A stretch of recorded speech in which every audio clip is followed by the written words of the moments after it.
Bismillahirrahmanirrahim. Assalamualaikum warahmatullahi wabarakatuh. Alhamdulillah. Assalatu wassalamu ala rasulillah wa ala alihi wa sahbihi wa mawalah. La hawla wa la quwata illa billah. Puji syukur kita panjatkan kehadirat Allah Subhanahu wa taala karena kita hari ini masih diberi kesehatan walafiat. Meskipun di masa pandemi ini kita tidak bisa melaksanakan pembelajaran secara normal, setidaknya kita haruslah tetap bersemangat untuk menggapai sebuah cita-cita. Sebelumnya, mohon maaf, saya izin memperkenalkan diri terlebih dahulu. Perkenalkan, nama saya Septiana Eka Putri. Saya dari Prodi Perbankan Syariah kelas D. Nomor induk mahasiswa saya 2038 30 22 108. Yang saya hormati Bapak Khalid Wardi selaku dosen pengampu Pendidikan Akhlak Tasawuf IAIN Madura. Video ini dibuat untuk memenuhi ujian akhir semester Pendidikan Akhlak Tasawuf.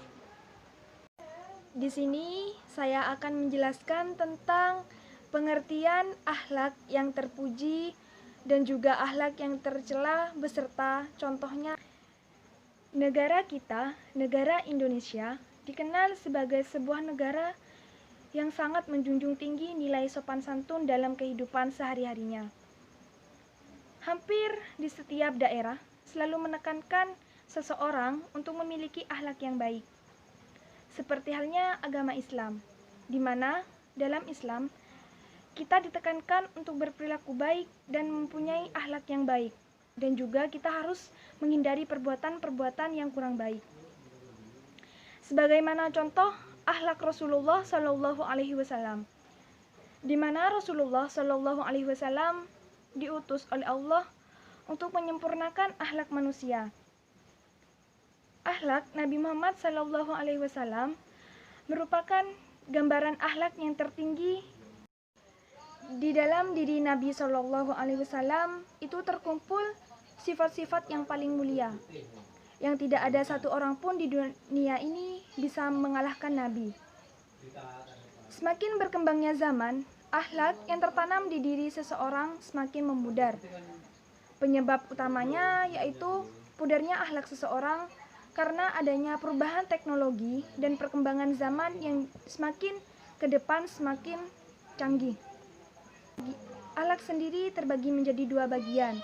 Pertama, akhlakul karimah atau yang juga disebut akhlak yang terpuji. Kedua, akhlakul mazmumah atau yang juga disebut dengan akhlak yang tercela.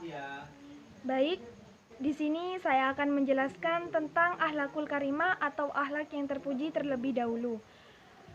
Perlu diketahui, akhlak yang terpuji merupakan sikap atau perilaku dan perbuatan yang mendatangkan manfaat dan kebaikan kepada diri sendiri dan makhluk lainnya. Pada akhlak terpuji, biasanya manusia selalu dipengaruhi oleh adanya nafsu, di mana nafsu yang menduduki tingkatan tertinggi itu merupakan pengertian dari al-nafsu al-mutmainah, di mana kita sebagai seorang umat muslim haruslah bisa melawan akan adanya hawa nafsu.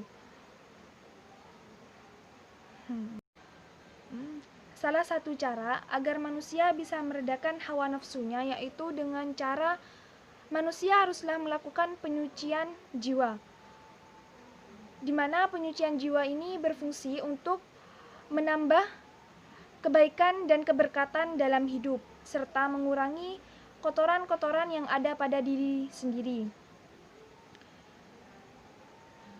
Menurut apa yang dilakukan oleh Rasulullah, perilaku terpuji itu terbagi menjadi tiga. Pertama, akhlak kepada Allah. Kedua, akhlak kepada sesama manusia.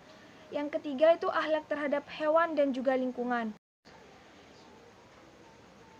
Yang pertama itu ada akhlak kepada Allah, di mana akhlak kepada Allah merupakan sifat perilaku dan perbuatan yang baik dan terpuji dalam hubungan seseorang dengan Allah.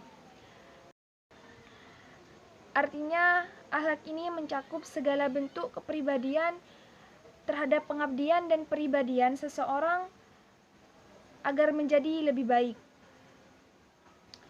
Di dalam akhlak kepada Allah ini seperti halnya contohnya kita beribadah kepada Allah, mengikuti semua peraturan yang ada dan menjauhi larangannya, serta selalu meningkatkan keyakinan terhadap Allah Subhanahu wa taala. Yang kedua, itu ada akhlak kepada sesama manusia, di mana akhlak ini merupakan semua sifat, semua sikap dan perilaku yang ada di dalam diri seseorang yang selalu mempunyai hubungan yang baik antara manusia satu dengan manusia lainnya. Contoh dari akhlak ini adalah berbuat baik kepada tetangga, menghormati orang tua, menghormati guru, dan juga menghormati yang lebih tua, dan masih banyak juga contoh lainnya. Yang ketiga itu ada akhlak kepada hewan dan lingkungan sekitar. Artinya, di akhlak ini Islam mengajarkan kita agar menjaga alam sekitar dan juga memperlakukan hewan dengan baik dan juga dengan tidak kasar.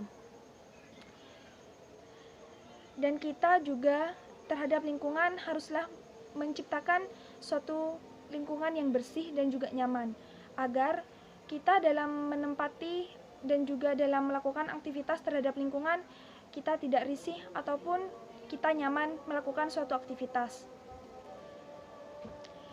Yang kedua itu ada akhlak tercela, di mana akhlak ini merupakan sifat, perilaku, dan perbuatan yang merugikan kepada diri sendiri dan juga merugikan kepada orang lain.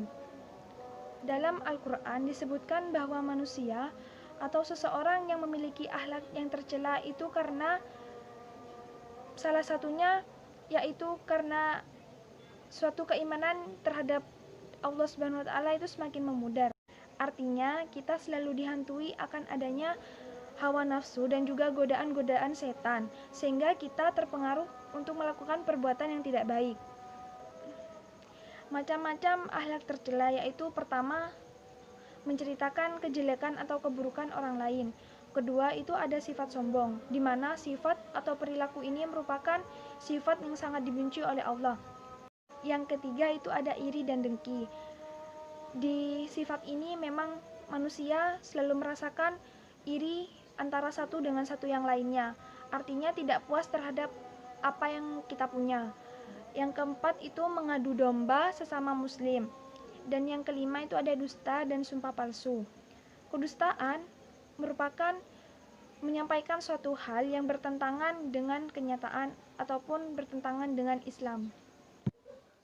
Sekian penjelasan dari saya. Kurang lebihnya saya mohon maaf apabila terdapat penggunaan kata-kata yang kurang berkenan. Wabillahi taufiq wal hidayah. Wassalamualaikum warahmatullahi wabarakatuh.